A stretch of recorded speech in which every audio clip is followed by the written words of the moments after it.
Bakit po ang tinitignan ay yung personal circumstances nitong ating mga kasamahan na nagsalita? Itong kababayan natin na nagsalita ng katotohanan. Bakit hindi yung issue ang sagutin?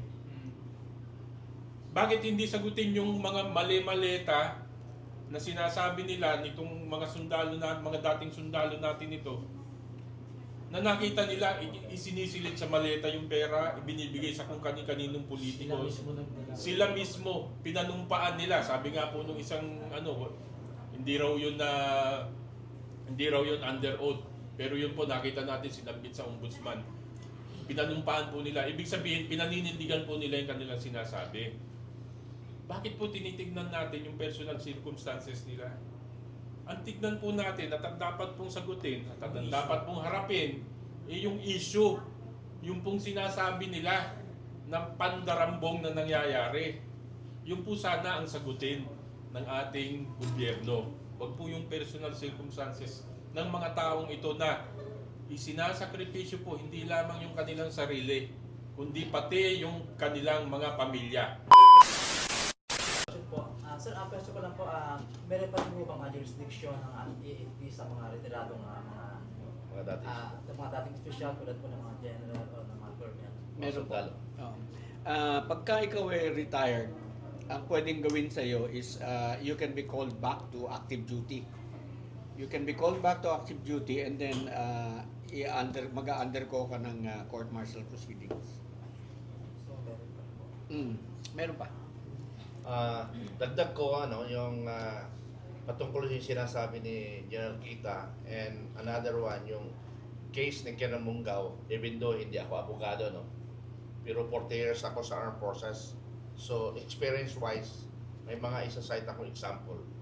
Yung point ni General Kita, as a commander, suportahan mo yung tao mo. Suportahan mo yung tao mo. Hindi mo pwedeng pabayaan. Kasi nilagay mo siya dyan, dapat yung anong aksyon ng iyong tao, that is your responsibility, tama man o mali, di ba? Papunta tayo kay Colonel Mungao. Si Colonel Mungao na imbestigahan sa Army Training Command. Na-imbestigahan siya doon. Now, yung investigation niya doon, dapat ma-cite talaga doon, ano ba talaga kasalanan? He is guilty or not guilty? Doon pa lang sa investigation, doon sa recommendation ng investigating officer and the commander alone. May mga isang case, hindi ko lang sasabihin yung isang case na proceeding to court martial. Ito, court martial ang pinag-usapan natin dito ng mga kasama, kababayan kong Pilipino. Hindi ko lang isa-cite kung sino yun, pero kung kinakailangan ko, isa-cite ko. Under investigation, ang nag-imbestiga rin ay Inspector General. Ang nag-imbestiga kay Colonel Mungao is the Inspector General, Colonel Obligado. Si Colonel Obligado ang investigating officer ng Training Command, inimbestigahan as investigating officer. Pinoward niya kay Colonel Luhico. Pinurban niya doon. Then the commander of the Training Command, hindi namin nakita yung hinahanap ni attorney, hinahanap niya yung result of investigation. Ano bang naging usapan sa mga witnesses? So blind, so di ba na blind? So doon pa lang, doon sa investigation na yon, the commander will decide guilty or not guilty.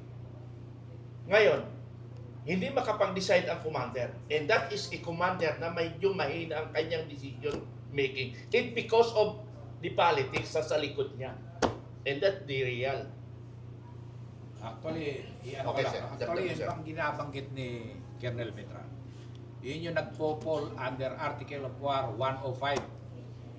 The decision of the commander, yung pagdisiplina niya. So, pag sa paningin ng commander on the ground, na yung offense mo ay nag-fall doon sa under Article 105, decision yun ng commander. But the commander can now reprimand or whatever yung punishment. I-issuehan niya ng may reklamo ka. Kung meron, we will elevate this to the General Court Martial. Ganon ang procedure dapat. Article 105 muna, pagka inisyo, reprimand, halimbawa, it's a simple reprimand. Ako, may experience po ako niyan, no? Marami kang dinisplay. May mga dinisplay ako sa kinasuhan. sa ano, yung plaque, o yung ano, yung sa kwadro. Oo. Sabi ko, di-display ko tong Wala ko. 2-star general yung nag-reprimand sa akin. No? Dahil may admonition ako na nangyari, dahil may violation ako sa ground. Nagkaroon ako ng muntik na mutiny sa commander. No? May example ako noon. Pero reprimand lang, so pasalamat ako, hindi sa General Court Martial. Ganon dapat. Bago i-elevate sa General Court Martial, i-exercise muna ng kanyang direct commander to discipline, whether in the form of admonition or reprimand, yung kanya subordinate. Ganun lang dapat yun, kasimple. Which is yun sa kanya, kung ako yung commander nun, reprimand lang yan. Tama yan. Tingin natin yung paliwanag ng ating lawyer. Hindi ako lawyer, no? Pero alam ko yung alam ko yung article na yan. Dagdag ko yung sinasabi ni Sir Nakwan. Yung sinasabi yung court martial, recommended siya for General Court Martial, yung investigation. Yung General Court Martial na decision ng investigating officer ni Colonel Obligado for General Court Martial, yung sinasabi kong case na yan, pagdating sa commander, dinisapprove. And that is the commander. Di ba? Ganun ang commander natin. You can decide within your own.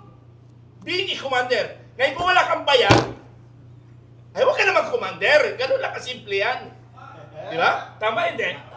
Ay, narinig kasi si Atty. Kwan Respicio nagaya ko tuloy sa Atty. Respicio, okay. Maidagdag ko lang. Okay, dagdag. Maidagdag ko lang, sir, ano. Isa-isahin po natin, ano. Simulan po natin doon kay Police Colonel Grijaldo. Ano pong nangyari? Nirelate lang niya yung nakita niya at na-experience niya nung nandun po siya sa Kongreso. Punta po tayo kay Sergeant Gutesa. Ganun din po, kinwento lang din niya yung mga nakita niya, narinig niya, na-experience niya. Punta po tayo ngayon doon sa 18 o 19 kasama si Sergeant Gutesa na mga Marines at Army. Ganun din po, kinwento lang nila, pinatotohanan lang nila yung mga nakita nila, narinig nila at na-experience nila. Si Colonel Mongaw, nagsalita lang po ng kanyang personal na saloobin. Ang tanong ko lang po, bakit yung pong mga nagsasalita nung mga katotohanan, sila po yung pinapersecute? Kung maalala nyo po, si Colonel Grijaldo kinulong sa Kongreso. Kinontempt siya hanggang natapos yung 19th Congress, nakakulong yung mama. Winithhold ang sahod. Si Colonel Mongaw nakakulong ngayon just because of his personal conviction. Ito pong 18 Marines natin ngayon, tignan nyo po yung inyong mga social media pages, binabanatan ng personal. Bakit po ang tinitignan ay yung personal circumstances nitong ating mga kasamahan na nagsalita? Itong kababayan natin na nagsalita ng katotohanan. Bakit hindi yung issue ang sagutin? Bakit hindi sagutin yung mga mali-maleta na sinasabi nila nitong mga sundalo na mga dating sundalo natin ito, na nakita nila isinisilid sa maleta yung pera, ibinibigay sa kung kani-kaninong politiko. Sila mismo pinanumpaan nila. Sabi nga po nung isang hindi raw yun under oath, pero yun po nakita natin sinabit sa ombudsman. Pinanumpaan po nila. Ibig sabihin, pinaninindigan po nila yung kanilang sinasabi. Bakit po tinitignan natin yung personal circumstances nila? Ang tignan po natin at ang dapat pong sagutin at ang dapat pong harapin yung issue, yung pong sinasabi nila ng pandarambong na nangyayari. Yung po sana ang sagutin ng ating gobyerno. Huwag po yung personal circumstances ng mga taong ito na isinasakripisyo po hindi lamang yung kanilang sarili, kundi pati yung kanilang mga pamilya. Napakalaki po ng risk ng tinake ng mga taong ito. Kaya dapat po sana, suportahan po natin sila, pakita po natin yung ating pakikisa. Dahil kung gusto po natin ng pagbabago, ayan na po, sinisimulan na po nila. Kami po, mapakaliit po ng mga nagagawa namin kung inkumpara po natin sa sakripisyong ginawa nila. Maliit lang po kami. Kaya po suportahan po natin. Ipakita po natin tayong mga Pilipino. Suportahan po natin itong ating mga kasamahan na nagsasalita ngayon. Yun lamang po. Maraming salamat Colonel John Galang. So sa atin po, ito na siguro yung panahon para i-declare natin yung ating suporta dito sa kaso ni Colonel Odi at doon sa Labisyang kasama si Sergeant Orly Gudesa. So tayo po, ngayong araw na ito, mananawagan po tayo na magsama-sama tayo sa schedule na ibibigay ni General Romy Pukis para suportahan natin personally itong 19, lalo na itong latest na 18 na mga dating Marines at saka mga Army na lumabas na. So hindi na issue kung Marines ba sila or military ba sila, hindi na issue yun eh. Irrelevant na yun. Ang issue dito, yung personal knowledge nila na nagdala. So bago kong magtapos at magtanong pa kayo, papakilala ko lang na ang United People's Initiative sa pamumuno ng ating founding chairman, Major General Romeo Pukis, nagpapasalamat siya dahil hindi tumitigil on the ground yung ating magigiting na UPI leaders natin, kagaya ni Colonel John Metran, ang ating Security and Training Officer ng UPI. Si Colonel as General Carlos Kita, siya po yung ating head ng intelligence. Tapos si Colonel John Metran po, siya po yung ating head ng ating internal affairs. Hindi. At si Colonel Galang, yung Mitran sa amin. Colonel Galang. Si General Attorney Berger Garcia, ang ating president po at spokesperson ng UPI. At nandito rin po yung head natin ng UPI sa chairman natin sa Luzon, ang magiting natin na Vice Mayor ng Reyna. Vincent.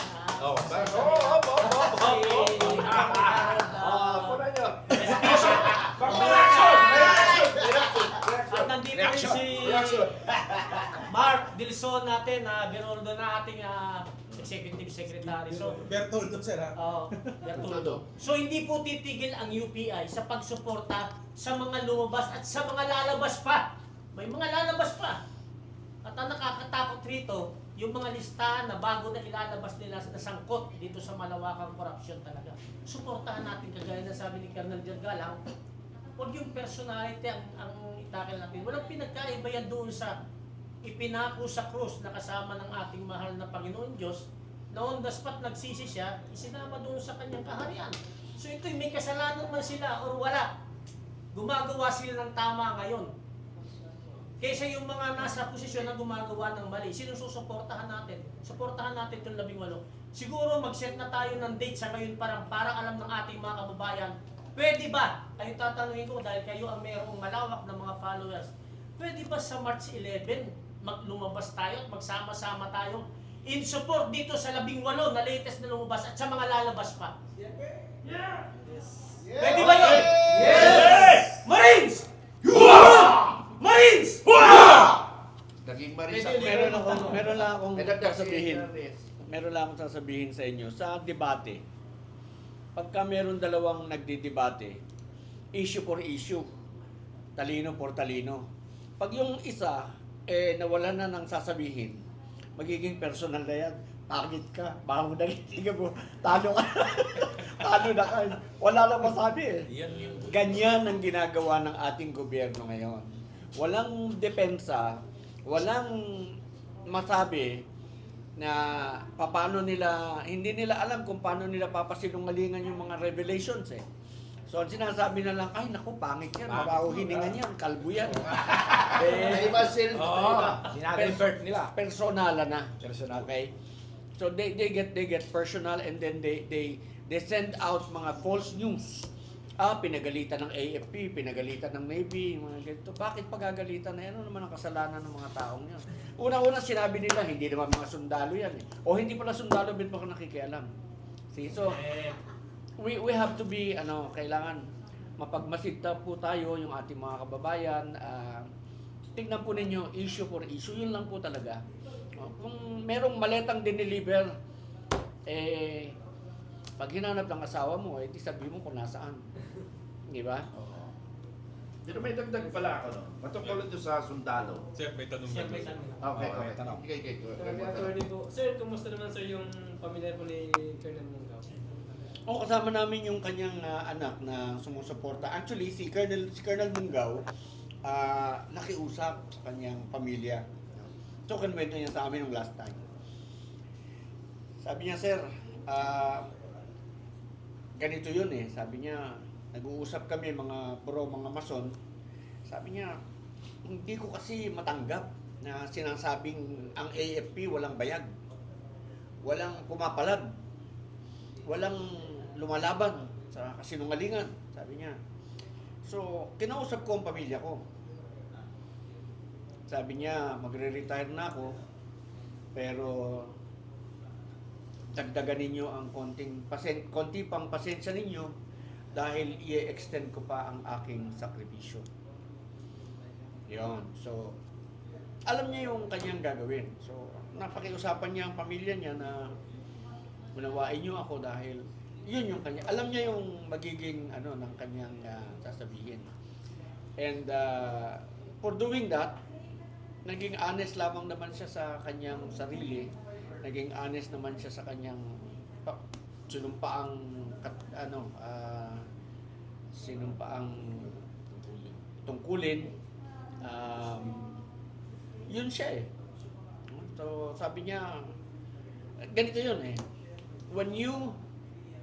When you stand for a reason, be ready to stand alone. Yun. Ganun yung, kumbaga parang kay Colonel Munggaw. He's ready for the consequences. Kinausap niya na yung pamilya niya. So, May dagdag ko lang. Tingnan niyo po yung circumstances ng pagsasalita ni Colonel Munggaw. Kasi, nung nag-uusap kami, sabi niya nga ganun, bugbog na bugbog ang AFP sa social media. Nababasa niya ang mga sundalo ngayon, urong, duwag, walang bayad. Kaya siya nagsalita.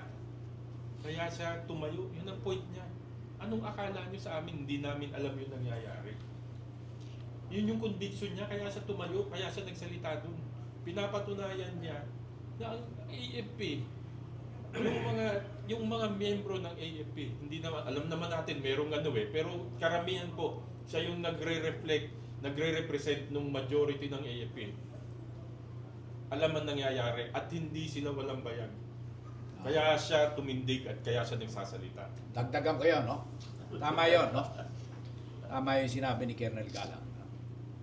Alam mo, I can predict eh. Ako, ipipredict ko na itong magiging judgment ng General Court Martial. Kasi alam ko ang puso ng mga sundalo. Nandun ako, alam ko kung ano yung nararamdaman ko ngayon. Yan ang pakiramdam ngayon ng mga active na sundalo, whether senior yan, general, colonel, major, captain, down to the lieutenant or enlisted personnel. Ang pakiramdam niyan talagang serbisyo sa bayan. Kaya yung nakikita natin na yung mga reaction nila ngayon, lalo na sa mga senior. Ano lang yan, yung sumusunod lang sa mga utos, pero deep within, Yes. I can say na 95% of our armed forces active Yes. ay damdamin ng Pilipino. Yes. Alam nila ang tama at mali. Hindi lang nila maisiwalat sa publiko. No? Kaya ito, based on that, yung feeling namin, ang feeling ng mga aktibo, yung members ng General Court Martial, I'm sure, kung parusahan man si baka i-reprimand lang yan, i-admonish. Dahil alam nila na tama yung kinilos ni Colonel Munggaw. Kaya Colonel Munggaw, kapit, carry on. I know, nung tinanong kita, tuloy ang laban. Yes sir, tuloy ang laban. Kasi ang pinaglalaban natin, yung pinaglalaban ng mga Pilipino. yung tamang pamamaraan, walang pagnanakaw, kundi serbisyo sa bayan.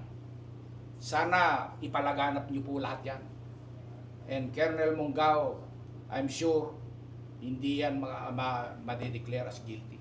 Kung meron man paparusa dyan, simple admonition Yes. or reprimand. And he will retire peacefully. Sigurado ko yan. Maraming salamat. So, Dagdag, medyo- meron